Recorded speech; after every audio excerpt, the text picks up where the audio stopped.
Untuk membahas tim Jerman, saya filosofikan bahwa membangun suatu timnas itu seperti seorang insinyur membangun suatu bangunan, mulai dari pondasi, badan sampai ujung. Kalau dirancang dengan baik, maka bangunan ini akan kokoh, dan untuk mencapai ujung mau ditambah lagi akan lebih kuat lagi. Jadi membangun timnas pun filosofinya seperti itu menurut saya, supaya menjadi kuat. Jadi ini coba filosofi ini saya bagikan ke Bapak Ibu Saudara supaya membuka suatu wawasan. Oke, saksikan ya. Oke. Jadi ibarat kita akan membangun suatu tugu ya, seperti gini. Pertama yang kita lakukan untuk membuat suatu bangunan tugu yang kokoh adalah satu, membuat kerangka yang kuat. Ya, kaki-kakinya ini ada angkernya. Jadi pada saat ini kita harapkan bahwa tugu ini akan berdiri kokoh bertahun-tahun. Jadi ibaratnya membuat kerangka yang kuat ini adalah kita harus membuat sesuatu itu dengan konsep dasar untuk membangunnya. Konsep sistemnya termasuk penataan untuk pondasi dan sebagainya adalah suatu rangkaian dari sistem ya. Sistemnya harus dikuati berupa kerangka seperti ini. Yang kedua, menyiapkan bahan material yang berkualitas. Jadi bahan-bahan ini harus berkualitas. Pasirnya, kerikilnya, semennya, adonan air dan sebagainya ini harus pas ya. Jadi untuk melakukan ini berarti kita harus menyiapkan program latihan yang standar. Kita harus punya standar. Jadi misalkan nanti campuran semennya 1:1 ya harus kita lakukan. Tidak boleh mencuri 1:8. Nanti bangunan kita cepat ambrol.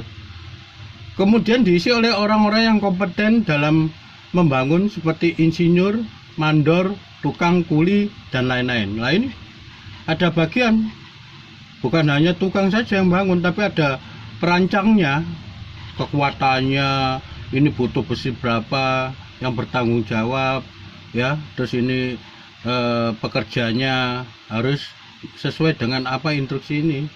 Jadi kita harus mencari SDM yang berkualitas sesuai bidang pekerjaannya.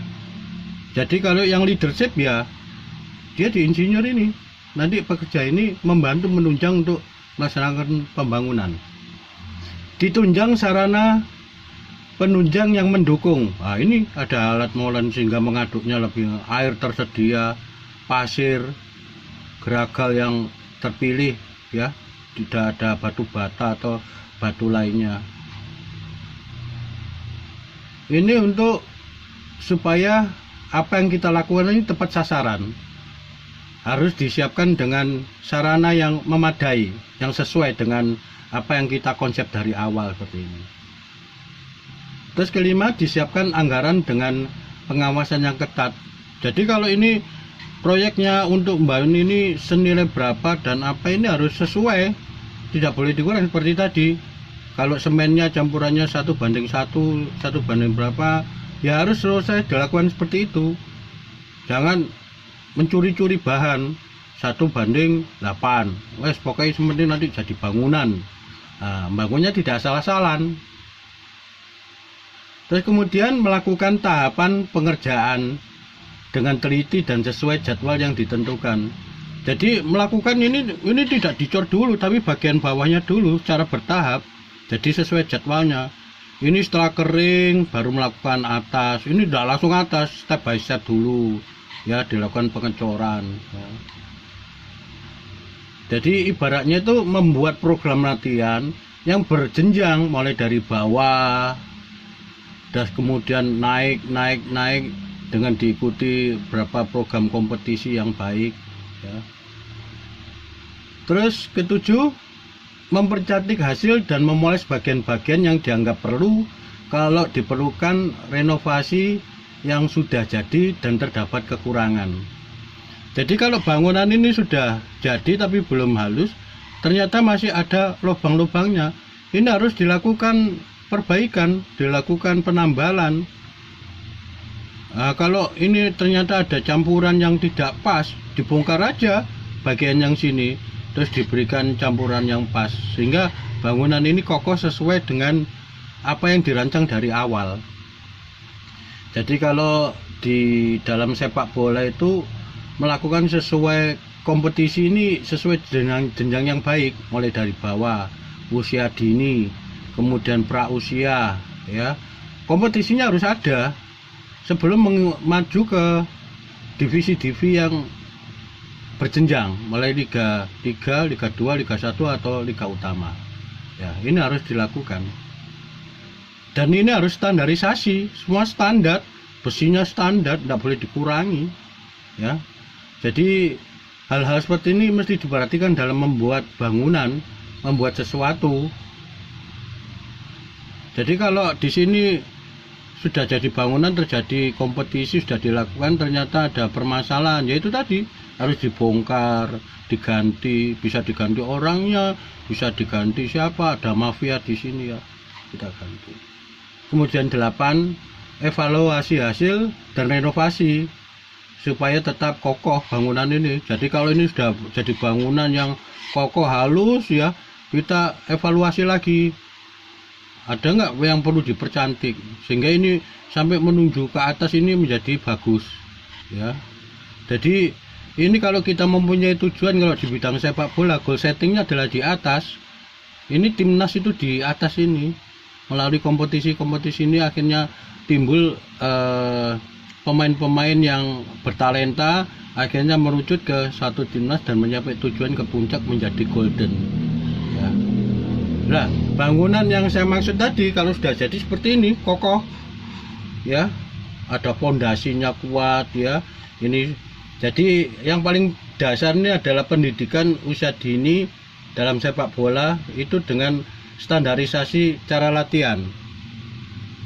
Jadi seperti pendidikan ada SD, ada TK, ada SD, ada tesnya untuk lulus dari TK ke SD, ada tesnya kelas 1, kelas 2 ada tesnya. Ya, ini yang dasar. Sehingga kita ingin mencetak pemain-pemain yang hebat harus melalui proses ini dulu. Terus kemudian melanjut ke pondasi yang kedua, program latihan pra usia dan kompetisi yang baik. Jadi di kompetisi pra usia ini harus benar-benar berjalan dengan baik, seleksinya, wasitnya, instruktur pertandingan dan sebagainya. Tidak ada mafia, tidak ada kecurangan, tidak ada istilahnya nyolong umur. Wah, kalau di Indonesia ini sering terjadi ini. Anak usia misalkan SD kelas 6, tapi yang tampil, wah, anak SMP, anak SMA. Dan ini faktual. Kemudian dasar yang lebih atas lagi, seleksi pemain pra usia. Nah, ini harus ada seleksi dan kompetisi yang jelas nanti. Nah, setelah dia menjenjang usia ke dewasa, ini seleksinya adalah untuk masuk ke Liga Pro, ya. Jadi mulai tonggak ini melalui jenjang pertama, dia masuk ke kelas 3 divisi kelas 3, kemudian divisi kelas 2. Baru kalau dia memang memenuhi standarnya bisa masuk ke divisi utama, dan itu peningkatan itu pasti. Nah, dari divisi utama ini nanti akhirnya terjaring pemain terbaik untuk menjadi timnas, untuk mencapai tujuan dari suatu negara menjadi golden ini, ya, sehingga dia bisa menjadi juara yang diharapkan oleh negara. Jadi ini yang penting adalah kompetisi yang dijalankan ini harus benar. Jadi memberantas praktek-praktek kecurangan, pengaturan skor, mafia wasit, mafia judi, mafia bola, korupsi dan lain-lain. Ini harus ada regulasi yang tepat sehingga bisa memberantas hal-hal seperti ini, menghambat majunya persepak bolaan. Ibaratnya seperti itu. Jadi seleksinya nanti berjenjang, bertahap, mulai dari usia dini, terpilih, ya, akhirnya naik. Dan semua itu, bangunan itu mulai dari dasar itu adalah kebijakan dari induk dari olahraga tersebut. Semua diatur dengan regulasi yang tepat. ya. Bangunan akan kokoh berdiri karena dirancang dengan benar. Kalau sudah nyampe di sini pembentukan timnas ya oleh pemain terbaik klub dari kompetisi yang berjalan. Jadi klub-klub yang ada di sini kalau ada pemain terbaiknya harus siap pemainnya untuk diambil menjadi satu kesatuan di timnas. Insya Allah dengan cara seperti gini berjenjang dengan baik ya, ini akan membentuk suatu timnas yang kokoh. Dan ini sudah dipraktekkan di Jerman, sehingga dia melakukan reformasi. Kalau ada ini yang rusak ini di 2004, dia akhirnya memasukkan Jurgen Klinsmann yang dulu sempat menjadi bintang ya, jadi pelatih. Dan dia paham seorang pemain bola menangani bola ya memang bidangnya. Jangan orang yang bukan bidangnya menangani sepak bola, nyadoain ndak bisa ya. Jadi ini yang penting.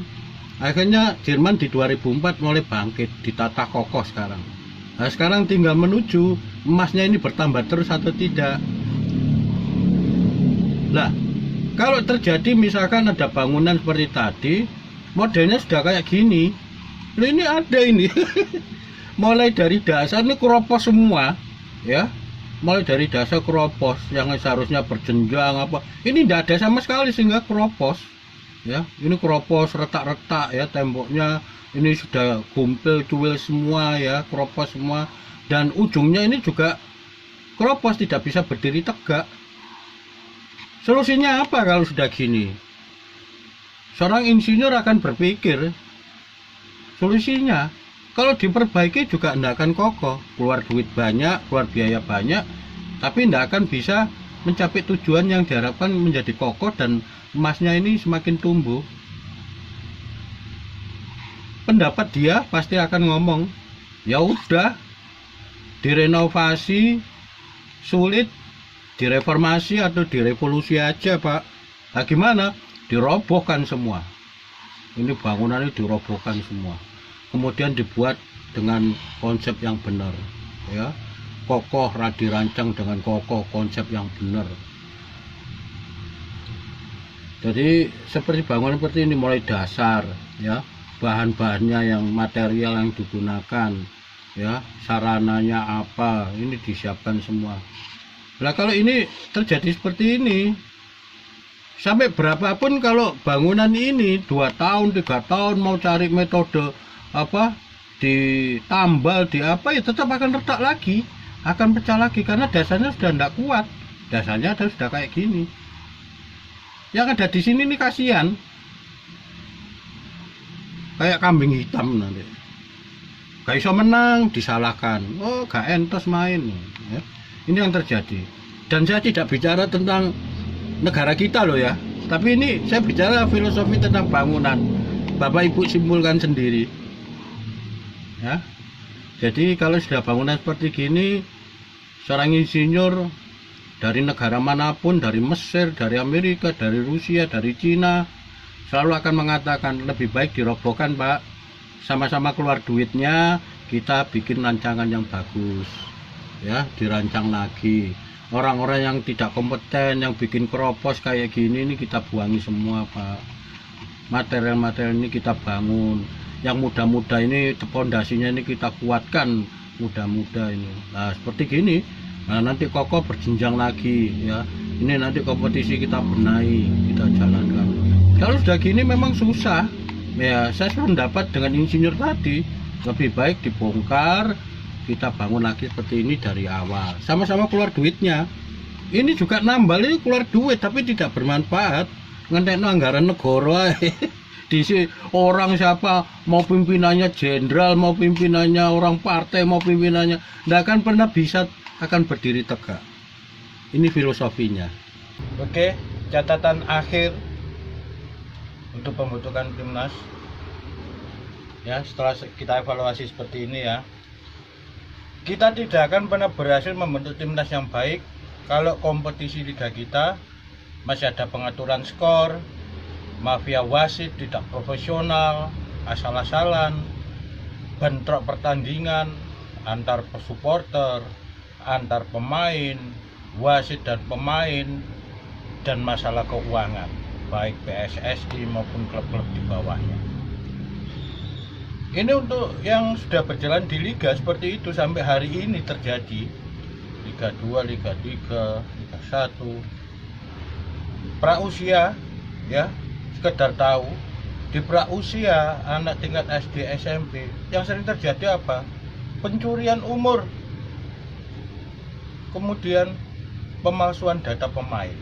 Bukan pemainnya dia karena klubnya pingin menang atau timnya pingin menang, ambil pemain lain dipalsukan datanya. Ini terjadi hal yang biasa. Kalau sudah faktanya seperti ini, kita mengharapkan timnas kita maju, bagaimana? Nonsen. Untuk pengurus PSSI ya, jangan berharap timnas kita akan berprestasi di luar negeri, di dunia internasional, di level Asia, level dunia.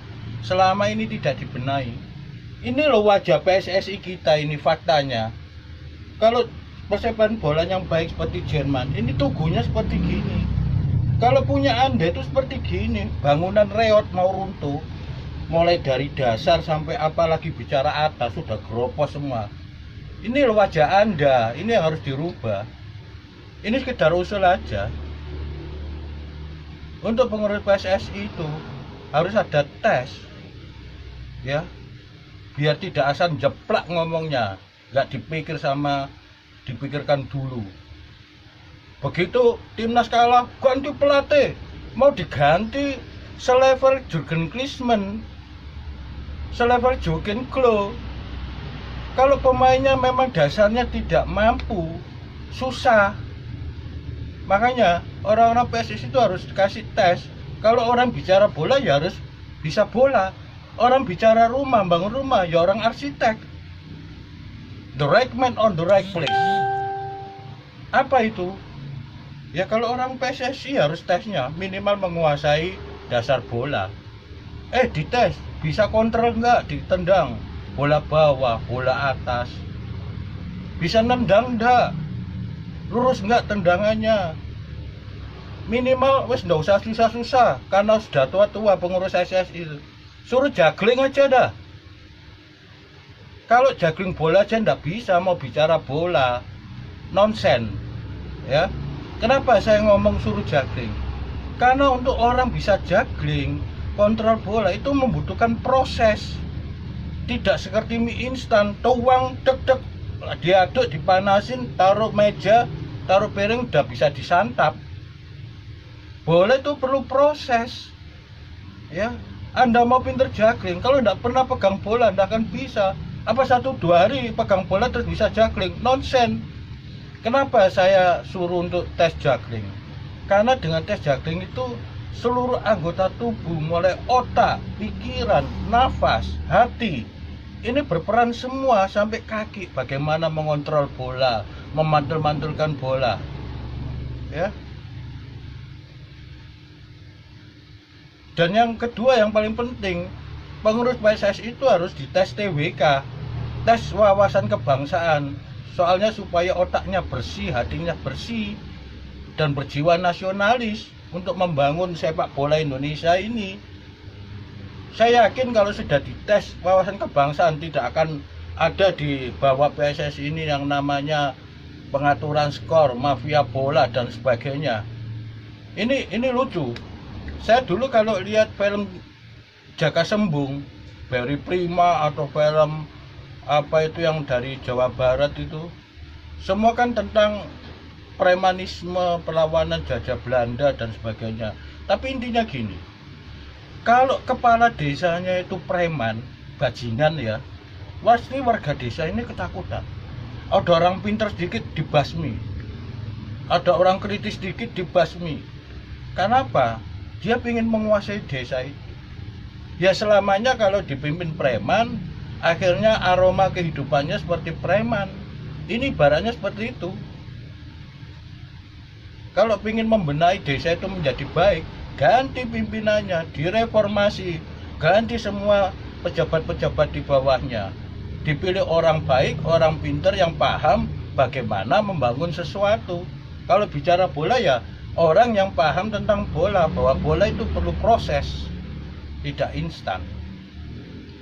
Saya punya pemikiran bahwa untuk menjadikan timnas ini bibit-bibit muda talenta anak-anak di daerah yang luar biasa ya. Kenapa sih saya ini prihatin? Indonesia ini 260 juta lebih loh. Thailand penduduknya cuma berapa? Hanya mengumpulkan 30 orang untuk menjadi pemain timnas itu. Semudah membalikkan telapak tangan. Indonesia 260 juta, segitu banyaknya orang. Masa enggak ada talenta bola? Karena apa? Karena selama ini di daerah-daerah itu tidak tersentuh. Saya hormati PB Jarum ya di bidang bulu tangkis. Dia melakukan suatu audisi untuk menjaring bibit-bibit bulu tangkis di seluruh daerah berdatangan. Nah, nanti yang dibilang bagus dikasih pendidikan beasiswa khusus bulu tangkis dan dilakukan di mesnya PB Jarum. Dilatih khusus bulu tangkis. Harapan saya di sepak bola juga begitu.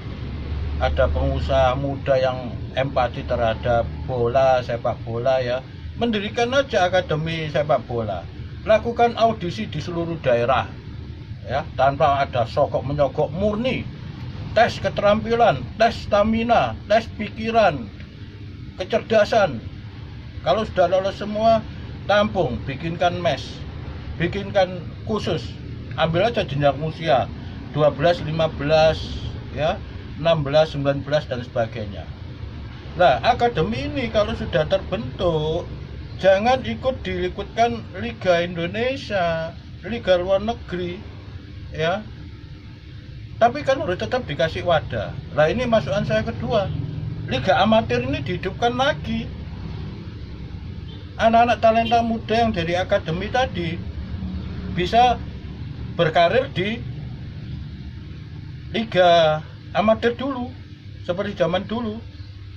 Nah, nanti kalau dia seleksi bagus di Liga amatir, tidak akan masalah dia masuk timnas, tidak perlu masuk ke Liga profesional. Liga profesional dibenahi dulu, baru nanti statement ini bisa berjalan seiring. Tanpa melakukan reformasi dari PSSI yang sudah bobrok seperti ini, tidak akan bisa timnas kita maju. Ya. Sekali lagi, pengurus PSSI itu perlu dites semua itu. Semuanya cuma berpikir tentang uang, bagaimana bahwa suatu sepak bola itu melalui proses. Kalau orang karena dia tokoh PSSI kemudian bicara tentang bola yang tidak masuk akal, begitu sewa pelatih, oh enggak juara, pecat. Enggak juara, pecat. Ini orang gila. Ini saya bicara ini adalah saya punya cita-cita sepak bola Indonesia ini maju. Ya, kalau perlu dilakukan audisi untuk anak-anak daerah, karena banyak anak-anak daerah itu yang punya talenta muda. Nun sewu, banyak yang dari keluarga tidak mampu, tidak ada lagi sogok menyogok untuk masuk klub, ya. Semua berdasarkan kualitas. Kita bicara kualitas sekarang. Kuantitas kita ini banyak tapi tidak terseleksi dengan baik. Ya, Liga amatir tolong dihidupkan.